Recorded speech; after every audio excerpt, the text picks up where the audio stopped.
Hi everyone, नमस्कार, आदाब, सत श्री अकाल, इनकेम छो ट्रिपल एस आर्मी। क्या हालचाल है आप सभी का? बहुत बहुत वेलकम है आपके अपने इस अमेजिंग प्लेटफॉर्म आईसीएससी वाला पर। आज के लेक्चर में हम लोग इलेक्ट्रोमैग्नेटिज्म की बात करेंगे, एक ऐसा चैप्टर जिसमें आप लोग बहुत ज्यादा कंफ्यूज रहते हैं। बहुत सारे बच्चों की बहुत टाइम से इस चैप्टर के लिए डिमांड थी कि सर इस चैप्टर को बहुत अच्छी तरीके से समझा दीजिए। तो आइए इस वन शॉट लेक्चर को शुरू करते हैं ताकि आप लोग पूरे के पूरे चैप्टर को इन डिटेल रिवाइज कर पाए। नोट्स आपको मेरे टेलीग्राम चैनल से मिल सकते हैं, बाकी और भी बहुत सारा स्टडी मटेरियल और हेल्प मैं आपको इस चैनल के थ्रू करता हूं, तो सभी लोग इस चैनल को ज्वाइन कर लीजिएगा। ठीक है, अब आज के लेक्चर में हम लोग सबसे पहले ओरस्टेड एक्सपेरिमेंट पढ़ेंगे, force on a current carrying conductor पढ़ेंगे, इलेक्ट्रोमैग्नेटिक इंडक्शन का कंसेप्ट, ट्रांसफार्मर के बारे में पढ़ेंगे। यानी कि पूरे के पूरे चैप्टर को हम लोग यहां पर पढ़ने वाले हैं, रिवाइज करने वाले हैं इन डिटेल।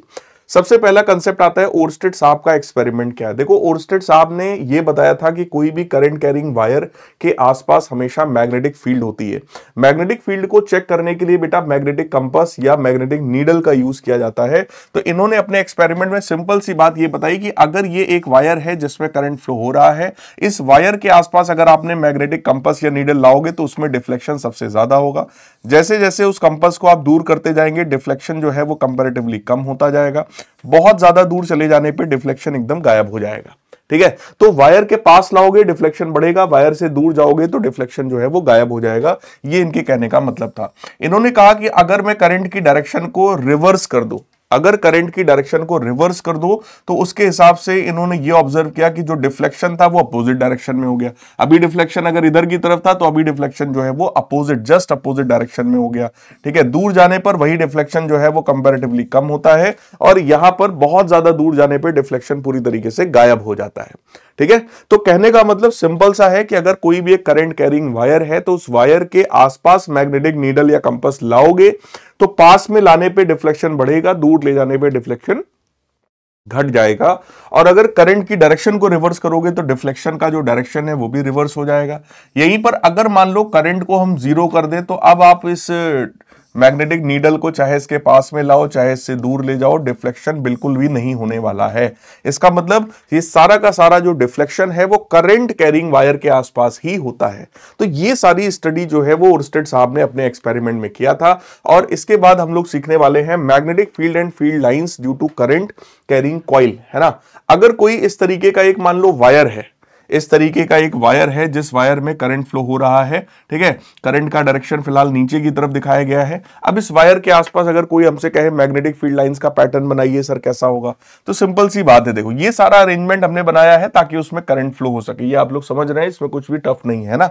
अगर इसमें करंट डाउनवर्ड डायरेक्शन में जा रहा है तो करंट का जो पैटर्न होता है, करंट की वजह से आसपास मैग्नेटिक फील्ड आएगी। उस मैग्नेटिक फील्ड का जो डायरेक्शन है वो कुछ इस तरीके की मैग्नेटिक फील्ड ये बनाता है, यानी कि एक सर्कुलर कॉइल के रूप में मैग्नेटिक फील्ड ये बनाएगा इस वायर के आसपास। ठीक है, एक ऐसा सर्कुलर कॉइल के रूप में मैग्नेटिक फील्ड यहां पर बनेगा।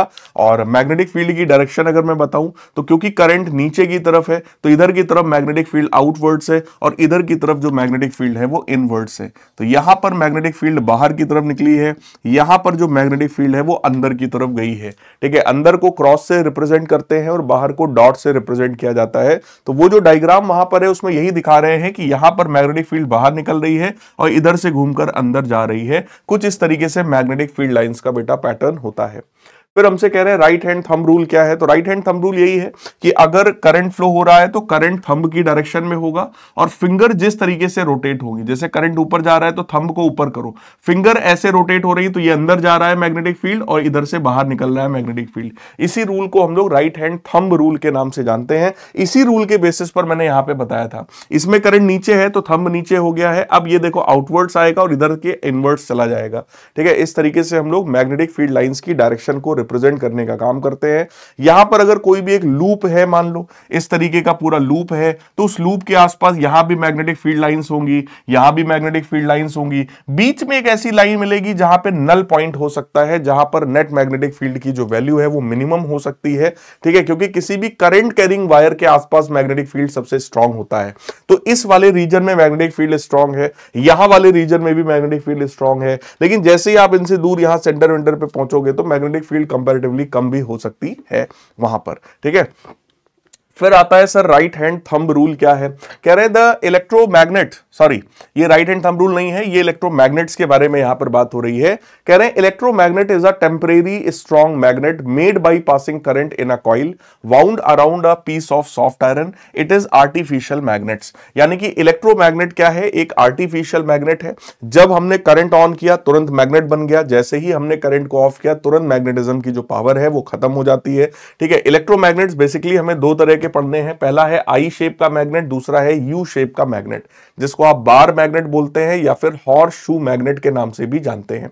एक एक करके आइए बात करते हैं। सबसे पहले आई शेप के मैग्नेट की बात करते हैं, जिसको आप बार मैग्नेट भी जानते हो, जिसको हम लोग सोलेनॉइड के नाम से भी जान सकते हैं। ठीक है, तो सॉफ्ट आयरन का बार ले लिया है, इसके ऊपर हमने इस तरीके से कॉइलिंग कर दिया है, वायर को लपेट दिया है, यहां पे एक रियोस्टेट जोड़ा है ताकि हम करंट को चेंज करें। करंट को चेंज करने से यहां पर जो मैग्नेटिक फील्ड आती है वो चेंज हो जाती है।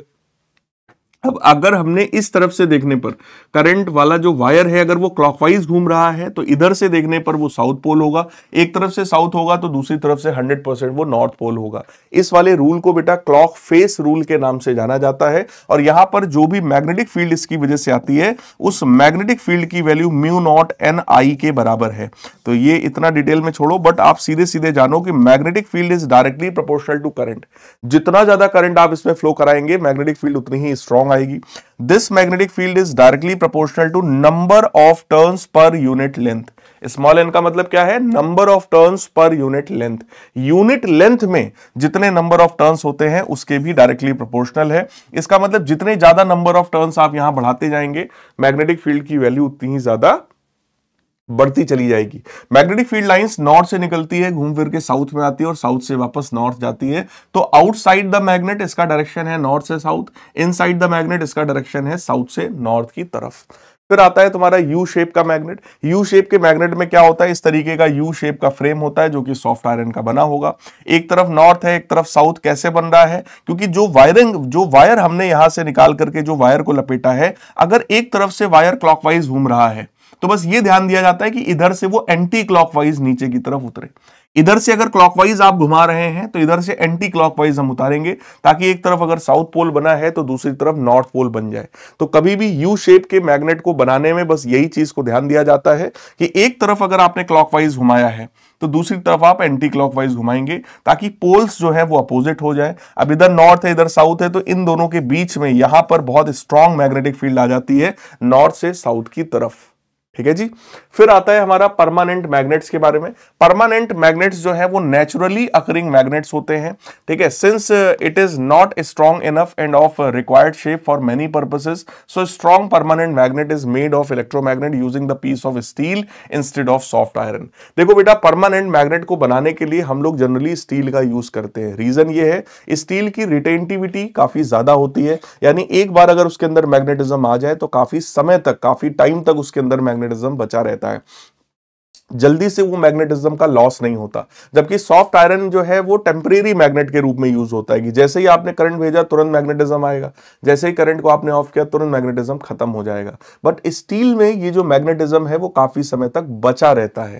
ठीक है, फिर कह रहे हैं coil of insulated copper wire is wound around the steel piece and then current is passed in the coil. Once magnetized, it does not lose magnetism easily since steel has more retentivity than soft iron। ये वही वाला point लिखा है कि steel की जो retentivity है यानी कि मैग्नेटिज्म को बचा के रखने की जो क्षमता है वो सॉफ्ट आयरन के कंपैरिजन में ज्यादा होती है। कह रहे permanent magnets are used in electric meters जैसे galvanometer, ammeter, volt meter and in magnetic compass also. तो मैग्नेटिक कंपास का काम है मैग्नेटिक फील्ड को मेजर करना, गैल्वेनोमीटर का काम होता है करंट को देखना कि करंट फ्लो हो रहा है या नहीं फ्लो हो रहा है, एमीटर का काम है करंट को मेजर करना, वोल्ट मीटर का काम है वोल्टेज को मेजर करना। राइट, फिर आता है force on a current carrying conductor in magnetic field.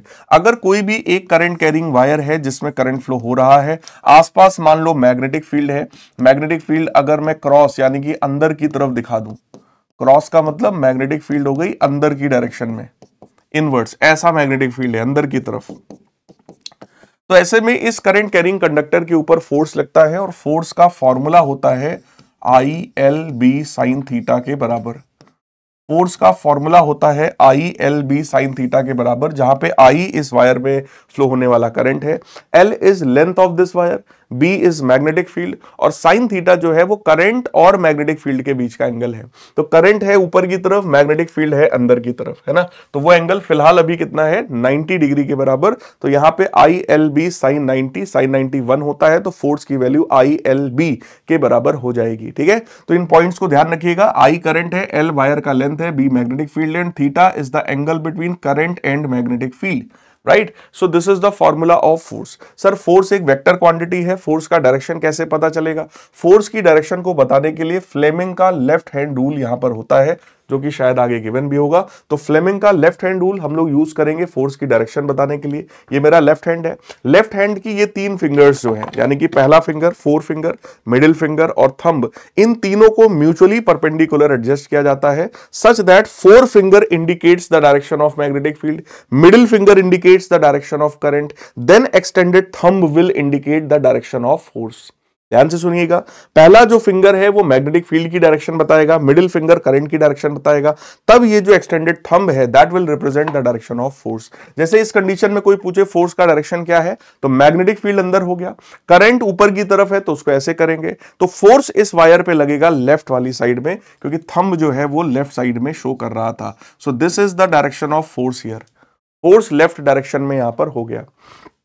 फिर आता है सिंपल डीसी मोटर। किसी भी मोटर का कंसेप्ट सिंपल सा है कि जैसे ही हम इसमें करंट भेजते हैं, ये जो कॉइल है वो घूमने लगता है। तो किसी भी मोटर में क्या होता है, एक मैग्नेट का नॉर्थ पोल है, एक साउथ पोल है, इसके बीच में यहां पर एक कॉइल लगी होती है। इस कॉइल को यहां पर देखो इस तरीके से स्प्लिट रिंग कम्यूटेटर्स लगे हैं, कार्बन के ब्रशेस लगे हैं, और उनको ले आकर इधर बैटरी से जोड़ते हैं, रियोस्टेट से जोड़ते हैं। जैसे ही बैटरी से करंट भेजा जाता है, वो कार्बन ब्रश के थ्रू होते हुए, स्प्लिट कम्यूटेटर से होते हुए इस कॉइल में पहुंचता है। जैसे ही कॉइल में करंट फ्लो होना शुरू होता है, ये कॉइल रोटेट करना शुरू होता है, क्योंकि इस कॉइल के ऊपर लग रहा था टॉर्क। ठीक है, तो यहां पर यही चीज हमें शो किया जा रहा है कि जैसे ही करंट जाएगा, इस वाले जो पार्ट है ए बी, इस पे जो फोर्स लग रहा है वो अंदर की तरफ है, इस पे जो फोर्स लग रहा है वो बाहर की तरफ है। इस पे फोर्स अंदर है, इस पे बाहर है, तो ये ऐसे घूमेगा, ऐसे घूमेगा, है ना। तो ये जो पार्ट ऐसे है वो ऐसे घूमने लगता है। तो ये वाला डायग्राम यही शो कर रहा है कि ऐसे घूम गया, इसमें दिखा रहे वो ऐसे घूम गया, इसमें दिखा रहे कि वो ऐसे घूम गया। यानी पूरे 360 डिग्री रोटेट कराकर एक बार दिखाया जा रहा है कि जो कॉइल ऐसे रखा था, ठीक है, ये वाला पोर्शन अंदर जाता है, ये वाला बाहर आता है, तो ये ऐसे ऐसे ऐसे यहां पर हुआ, ऐसे ऐसे ऐसे यहां पर हुआ, ऐसे ऐसे ऐसे यहां पर हुआ। तो इस तरीके से इसके पूरे रोटेशन को रिप्रेजेंट करने की कोशिश यहां पर किया जा रहा है। और आपको यही दिखाते हैं कि ये जो स्प्लिट रिंग कम्यूटेटर है, देखो यहां पर ये कार्बन ब्रशेस के साथ कांटेक्ट में था तो करंट फ्लो हो रहा है, इसमें वो जो कांटेक्ट है वो देखो छूट गया, तो ड्यूरिंग दिस मूवमेंट यहां पर करंट फ्लो नहीं होता है। फिर से यहां पे देखो वो कांटेक्ट में आया है, हालांकि वो घूम चुका है, क्योंकि जो S1 यहां था वो देखो इस बार यहां पहुंच गया है, जो S2 यहां था वो इस बार देखो यहां पहुंच गया, मतलब वो पोजीशन को रिप्लेस कर चुका है। और इस कंडीशन में फिर से देखो वो कांटेक्ट में नहीं है, तो करंट फ्लो नहीं हो रहा। ठीक है, तो होता क्या है, जैसे ही आप इसके ऊपर करंट फ्लो कराते हैं, इस कॉइल में एक टॉर्क जनरेट हो जाता है, जो कि उसको घुमाने की कोशिश करता है। उस टॉर्क का फॉर्मूला अगर मैं आपको बताऊं, तो टॉर्क का फॉर्मूला होता है NIAB sin theta, NIAB sin theta के बराबर। N क्या है, number of turns in the coil, I is current of that coil, A का मतलब area of that coil, B का मतलब मैग्नेटिक फील्ड हो गया, और sin theta is the angle between magnetic field and area vector. Magnetic field और area vector के बीच का एंगल ये थीटा होता है। तो फॉर्मूला हो गया NIAB sin थीटा के बराबर। इस NIA को मैग्नेटिक मूवमेंट ऑफ कॉइल भी कहा जाता है, लेकिन इतना ज्यादा डिटेल में आपकी क्लास 10th के लेवल पर नहीं है, तो आप लोग 10th में इतना ज्यादा डेप्थ में नहीं भी पढ़ेंगे तो काम चलेगा। आपको बस ये पता होना चाहिए क्या हो रहा है। So function of split ring commutator, sir ये जो स्प्लिट रिंग लगा है इसका आखिर काम यहां पर क्या है, तो पढ़िए, whenever the coil passes the vertical position, the direction of the current through the coil has to be reversed, यानी करंट की डायरेक्शन को रिवर्स करने का ये काम करता है, so that the coil continues to rotate in the same direction. This is achieved by two split rings S1 and S2 of conducting ring which reverses the direction of the current in coil. तो इसका main काम क्या हो गया, current की direction को reverse करना। फिर है transformation of energy in DC motor, तो किसी भी डीसी मोटर में जो इलेक्ट्रिकल एनर्जी है वो मैकेनिकल एनर्जी में कन्वर्ट हो रही होती है। अब आते हैं मेन जो इस चैप्टर का नाम था, that was electromagnetic induction. Sir ये इलेक्ट्रोमैग्नेटिक इंडक्शन क्या होता है? देखो बेटा, अगर हम मैग्नेटिक फील्ड की बात करें तो जिस भी जगह पर, जिस भी रीजन में मैग्नेटिक फील्ड होती है उसको रिप्रेजेंट करने के लिए मैग्नेटिक फील्ड लाइंस बनाई जाती हैं। Number of magnetic field lines passing through certain area is known as magnetic flux. अगर यहां पर देखा जाए कि ये मैग्नेटिक फील्ड की लाइंस हैं और यहां पर एक सर्टेन एरिया कंसीडर कर लिया जाए, तो इस एरिया से जितनी मैग्नेटिक फील्ड लाइंस पास हो रही हैं, इस एरिया से 4 मैग्नेटिक फील्ड लाइंस पास हो रही हैं, तो इसी को मैग्नेटिक फ्लक्स के नाम से जाना जाता है। फॉर्मूला होता है फाई बी, है ना, रिप्रेजेंट करते हैं फाई से, मैग्नेटिक फ्लक्स को फाई से रिप्रेजेंट किया जाता है और मैग्नेटिक फ्लक्स का फॉर्मूला हो गया बी ए कॉस थीटा के बराबर। मैग्नेटिक फ्लक्स का फॉर्मूला होता है बी ए कॉस थीटा के बराबर, जहां पर बी मैग्नेटिक फील्ड है, ए एरिया वेक्टर है और थीटा उन दोनों के बीच का एंगल है। मैग्नेटिक फील्ड आपको डायग्राम में दिख रहा होगा, राइट साइड में है। एरिया वेक्टर जो है वो हमेशा प्लेन के परपेंडिकुलर होता है। अगर मैंने प्लेन ऐसे रखा है, रेक्टेंगल को ऐसे रखा है, तो area vector is always perpendicular to its plane. तो ये हो गया एरिया वेक्टर और मैग्नेटिक फील्ड भी उसी डायरेक्शन में है। दोनों के बीच का अभी फिलहाल एंगल जो है वो 0 डिग्री है। तो फॉर्मूला हो गया बी इंटू ए, यानी magnetic field multiplied by area को ही मैग्नेटिक फ्लक्स के नाम से जाना जाता है। बट कंडीशन क्या है कि एरिया वेक्टर और मैग्नेटिक फील्ड दोनों सेम डायरेक्शन में होना चाहिए। अगर वो सेम डायरेक्शन में नहीं है तो यहां पर cos थीटा का टर्म आता है, तो ये टर्म कहलाएगा मैग्नेटिक फ्लक्स। मैग्नेटिक फ्लक्स का मतलब किसी एरिया से जो कि मैग्नेटिक फील्ड के परपेंडिकुलरली रखा हुआ है, इस एरिया से कितनी मैग्नेटिक फील्ड लाइंस पास हो रही हैं, that is known as magnetic flux. अब इलेक्ट्रोमैग्नेटिक इंडक्शन का नियम क्या कहता है? यह नियम फैराडे साहब ने डिस्कवर किया था। फैराडे साहब अपने पहले नियम में कहते हैं कि अगर किसी भी कॉइल से रिलेटेड मैग्नेटिक फ्लक्स चेंज हो रहा है, अगर किसी भी कॉइल से रिलेटेड मैग्नेटिक फ्लक्स चेंज हो रहा है, मैग्नेटिक फ्लक्स सर कैसे चेंज होगा? या तो मैग्नेटिक फील्ड चेंज कर दो, या तो एरिया चेंज कर दो, या तो ये एंगल थीटा चेंज कर दो, या तो फील्ड चेंज करो, या तो एरिया चेंज करो, या तो एंगल थीटा को चेंज कर दो। तो उन्होंने कहा अगर किसी भी कॉइल से रिलेटेड मैग्नेटिक फ्लक्स लगातार चेंज हो रहा है, तो ऐसे में वहां पर इंड्यूस्ड ईएमएफ आता है। उन्होंने क्या कहा? अगर मैग्नेटिक फ्लक्स लगातार चेंज हो रहा है तो वहां पर इंड्यूस्ड ईएमएफ आता है, और अगर वो कॉइल क्लोज्ड है यानी करंट फ्लो हो सकता है तो इंड्यूस्ड करंट भी आएगा, अदरवाइज करंट नहीं आएगा। ठीक है, तो इनका कहना था कि अगर कॉइल में मैग्नेटिक फ्लक्स में लगातार चेंज आ रहा है तो इंड्यूस्ड ईएमएफ आएगा, अगर सर्किट क्लोज्ड है तो इंड्यूस्ड करंट भी आएगा, अदरवाइज करंट नहीं आएगा। लेकिन ये इंड्यूस्ड ईएमएफ आने तक के इसी प्रोसेस को इलेक्ट्रोमैग्नेटिक इंडक्शन कहा जाता है। यानी अगर कॉइल से रिलेटेड मैग्नेटिक फ्लक्स चेंज होगा तो उसमें इंड्यूस्ड ईएमएफ आएगा। इंड्यूस्ड ईएमएफ के आने के इस फेनोमेना को ही हम लोग बोलते हैं इलेक्ट्रोमैग्नेटिक इंडक्शन। अगर सर्किट क्लोज्ड है, करंट फ्लो हो सकता है तो इंड्यूस्ड करंट भी आएगा, अदरवाइज करंट फ्लो यहां पर नहीं होगा। ये फैराडे का पहला नियम था। फैराडे ने अपने दूसरे नियम में यह बताया कि ये जो इंड्यूस्ड ईएमएफ होता है that is equal to rate of change of magnetic flux.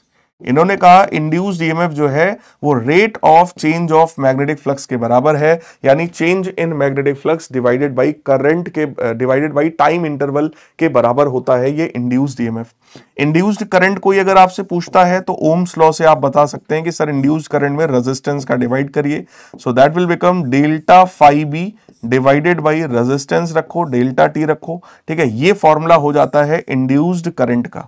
This is formula of induced current. इसके बाद एक दूसरे साइंटिस्ट आए जिनका नाम था लेंज। ठीक है, लेंज, तो उन्होंने भी एक नियम दिया जिसको लेंज लॉ के नाम से जाना जाता है। ये पहला नियम था जो कि फैराडे ने दिया था, ये दूसरा नियम था जो कि फैराडे ने दिया था। तो ये फैराडे का पहला नियम है, ये फैराडे का दूसरा नियम है। अब आते हैं लेंज नियम की तरफ, लेंज लॉ की तरफ। लेंज साहब ने यह बताया कि ये जो इंड्यूस्ड करंट है या ये जो इंड्यूस्ड ईएमएफ है, इनका डायरेक्शन हमेशा ऐसा होता है जो इनको प्रोड्यूस करने वाले कॉज का अपोज करे। यानी कि अगर मैग्नेटिक फ्लक्स बढ़ रहा था, भाई अभी हमने क्या पढ़ा, अगर मैग्नेटिक फ्लक्स में चेंज हो रहा है तो इंड्यूस्ड ईएमएफ आएगा। तो इन्होंने ये कहा कि ये जो इंड्यूस्ड ईएमएफ आता है वो प्रोसेस का अपोज करता है जिसकी वजह से ये आया है। अगर फ्लक्स बढ़ रहा था तो इंड्यूस्ड ईएमएफ और इंड्यूस्ड करंट चाहेगा कि फ्लक्स घट जाए, अगर फ्लक्स घट रहा था तो वो चाहेगा कि फ्लक्स बढ़ जाए, यानी उसको हमेशा प्रोसेस का अपोज करना है। तो लेंज लॉ के हिसाब से उन्होंने कहा कि भैया इस फॉर्मूले में एक माइनस का साइन भी लगा दीजिए। तो इंड्यूस्ड ईएमएफ की वैल्यू हो गई माइनस का delta phi B upon delta T. ये माइनस यही शो कर रहा है कि इंड्यूस्ड ईएमएफ हमेशा प्रोसेस का अपोज करता है, इंड्यूस्ड ईएमएफ हमेशा चेंज इन फ्लक्स का अपोज कर रहा है। अगर फ्लक्स घटेगा तो वो फ्लक्स को बढ़ाने की कोशिश करेगा, अगर वो फ्लक्स बढ़ेगा तो वो फ्लक्स को घटाने की कोशिश करेगा। सर ऐसा कैसे? जैसे मान लो बेटा ये एक कॉइल है, ठीक है, इस कॉइल में कोई करंट फ्लो नहीं हो रहा, ये एक मैग्नेट है, ये मैग्नेट का नॉर्थ पोल है, ये साउथ पोल है। अगर मैग्नेट के नॉर्थ पोल को आप इसकी तरफ लाएंगे तो इस मैग्नेट की जो मैग्नेटिक फील्ड लाइंस हैं, ढेर सारी मैग्नेटिक फील्ड लाइंस हैं, वो मैग्नेटिक फील्ड लाइंस इस कॉइल से भी पास होने लगेंगी, तो फ्लक्स अचानक से बढ़ जाएगा।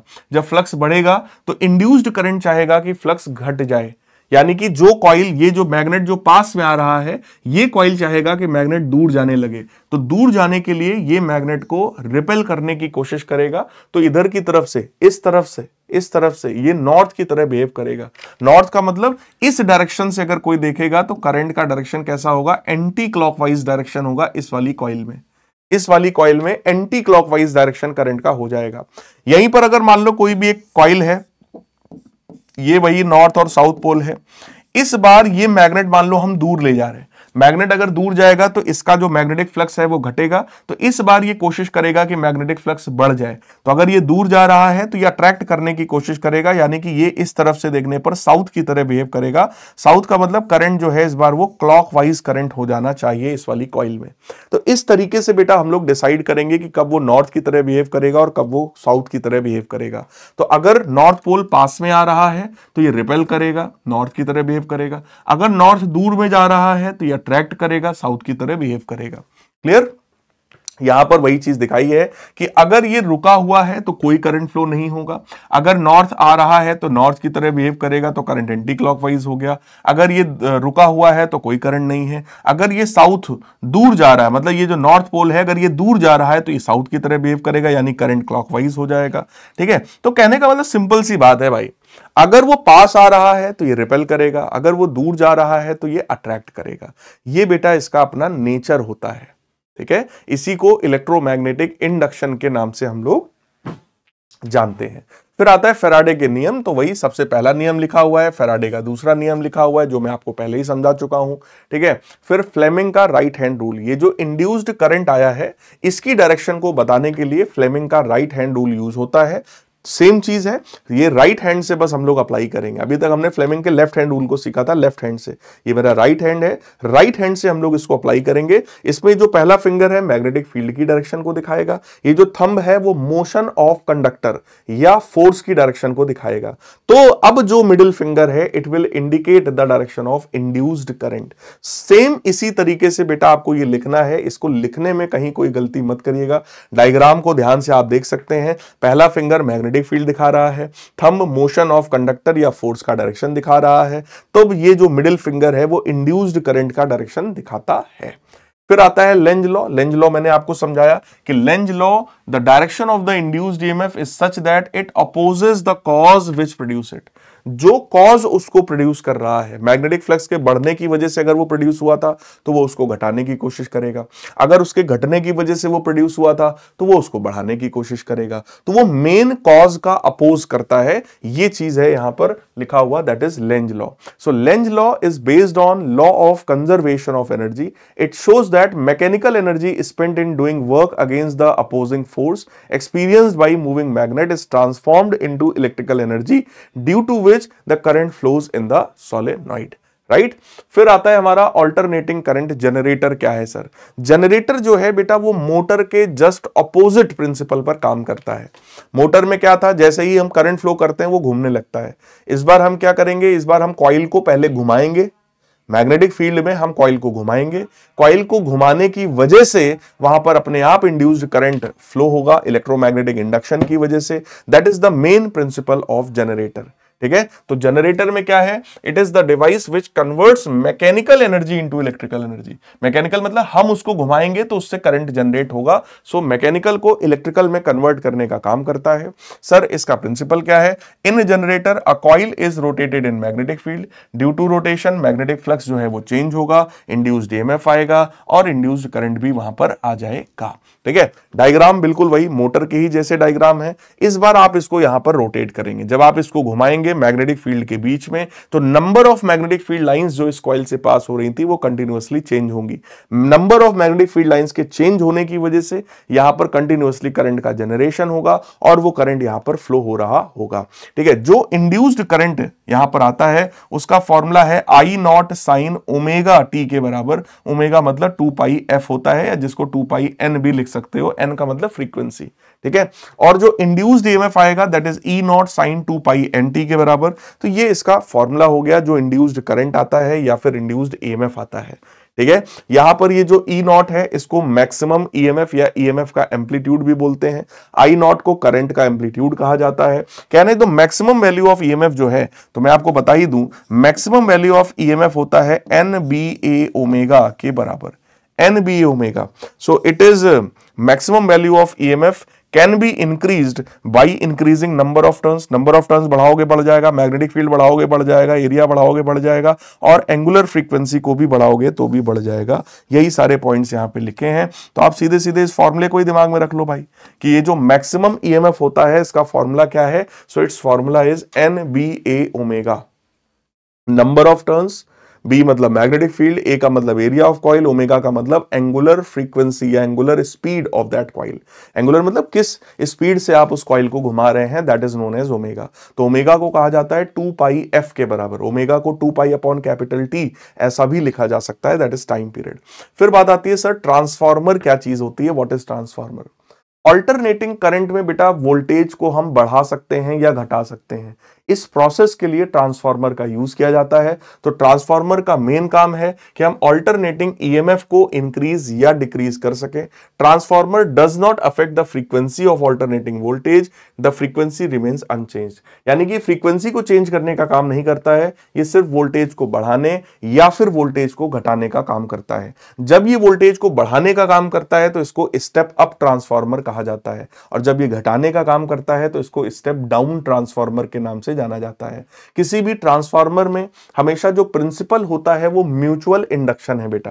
क्लास 12th में जब आप लोग आएंगे तो आप लोग म्यूचुअल इंडक्शन के बारे में पढ़ेंगे। म्यूचुअल इंडक्शन में क्या होता है, एक कॉइल में प्राइमरी एक कॉइल में करंट फ्लो कराते हैं और उसकी वजह से सेकेंडरी वाले कॉइल में इलेक्ट्रोमैग्नेटिक इंडक्शन कराते हैं। इस फेनोमेना को म्यूचुअल इंडक्शन के नाम से जाना जाता है। तो अगर कभी भी जैसे यहां पे देखो एक प्राइमरी कॉइल है, एक सेकेंडरी कॉइल है, प्राइमरी में हम करंट फ्लो कराएंगे, सेकेंडरी में अपने आप करंट जनरेट होगा। यानी इधर प्राइमरी में हम इनपुट देंगे और उधर सेकेंडरी में हमें आउटपुट मिलने वाला है। ठीक है, तो कहने का मतलब अगर नंबर ऑफ टर्न्स सेकेंडरी में ज्यादा हो जाए प्राइमरी के कंपैरिजन में, तो आउटपुट वोल्टेज जो है वो ज्यादा हो जाएगा in comparison to input voltage. इसी को स्टेप अप ट्रांसफार्मर के नाम से जाना जाता है। स्टेप अप ट्रांसफार्मर में देखो नंबर ऑफ टर्न्स सेकेंडरी में ज्यादा होते हैं और ईएमएफ भी सेकेंडरी का ज्यादा होता है। ये दो चीजें आपको पता होनी चाहिए। ठीक है, जबकि करंट प्राइमरी में हम ज्यादा भेजेंगे क्योंकि हम इसमें करंट फ्लो करा रहे हैं, तो हम इसमें ज्यादा करंट यहां पर भेज रहे होंगे। स्टेप डाउन में क्या होगा कि सेकेंडरी के नंबर ऑफ टर्न्स प्राइमरी के कंपैरिजन में देख लो कम है, तो आउटपुट का जो वोल्टेज होगा वो भी कम होगा, जबकि आउटपुट का जो करंट होगा वो ज्यादा होगा। तो प्राइमरी का आप चेक कर लो, ईएमएफ ज्यादा है, नंबर ऑफ टर्न्स भी प्राइमरी के ज्यादा है, बट करंट जो है वो प्राइमरी का कम होगा। ये तीन चीजें केवल हमें ध्यान में रखनी होती है स्टेप डाउन ट्रांसफार्मर में। सर अगर कोई भी एक आइडियल ट्रांसफार्मर मान ले तो इसका मतलब क्या है, आइडियल ट्रांसफार्मर मानने का मतलब है जितना पावर हमने इनपुट में दिया है उतना ही आउटपुट का पावर होगा। पावर का फॉर्मूला होता है वोल्टेज इंटू करंट। सो ES/IS यानी कि सेकेंडरी का पावर बराबर प्राइमरी का पावर है ना, EP/IP। तो ES/IS जो है वो EP/IP के बराबर है। यहीं से एक फॉर्मूला आ जाता है जिसको हम ट्रांसफॉर्मेशन रेशियो का फॉर्मूला बोलते हैं या ट्रांसफॉर्मर रेशियो का फॉर्मूला कहा जाता है, दैट इज NS/NP। यानी number of turns in secondary upon number of turns in primary, that is EMF of secondary upon EMF of primary, that is current of primary upon current of secondary. इस चीज को, इस फॉर्मूले को ध्यान रखिएगा। Transformer पर जितने भी क्वेश्चन आते हैं बेटा वो इसी वाले फॉर्मूले पर बेस्ड होते हैं। ठीक है, तो एक ही फॉर्मूला है ट्रांसफार्मर में हमारे पास, इस फॉर्मूले को अच्छी तरीके से सभी लोग समझेंगे। And this is all about this chapter. इस पूरे के पूरे चैप्टर को मैंने आपको इन डिटेल रिवाइज करा दिया है। अब आपका काम यह है कि आपके पास जो भी रेफरेंस बुक है उसके सारे के सारे क्वेश्चंस को बेटा सभी लोग प्रैक्टिस करिएगा। फिजिक्स का जो पेपर आता है बोर्ड एग्जामिनेशन में वो थोड़ा थिंकिंग बेस्ड आता है, यानी कि आपको अपना दिमाग लगाना पड़ेगा। केवल वो बच्चे जो रट लेते हैं चीजों को वो उतना अच्छा नहीं कर पाएंगे, तो आपको चीजों को समझना है। इसीलिए कई बार मैं समझाते समझाते 11-12 लेवल की चीजें भी आप लोगों को समझाता हूं, क्योंकि अगर कंसेप्ट क्लियर होगा तभी आप लोग पेपर में सोच पाएंगे और सोच करके क्वेश्चंस को सॉल्व कर पाएंगे। तो मेरे प्यारे बच्चों, सभी लोग क्वेश्चन को बहुत अच्छे से पढ़िए और उनको अटेम्प्ट करिए, ज्यादा से ज्यादा क्वेश्चंस की प्रैक्टिस करिए। जो भी बुक आपके पास है उस बुक के सारे क्वेश्चन, सारे एग्जांपल्स को सॉल्व करिए, ताकि आपकी अंडरस्टैंडिंग जो है इस चैप्टर को लेकर के बढ़ सके। मिलेंगे अपने अगले चैप्टर के साथ, तब तक के लिए goodbye, take care, love you all and God bless.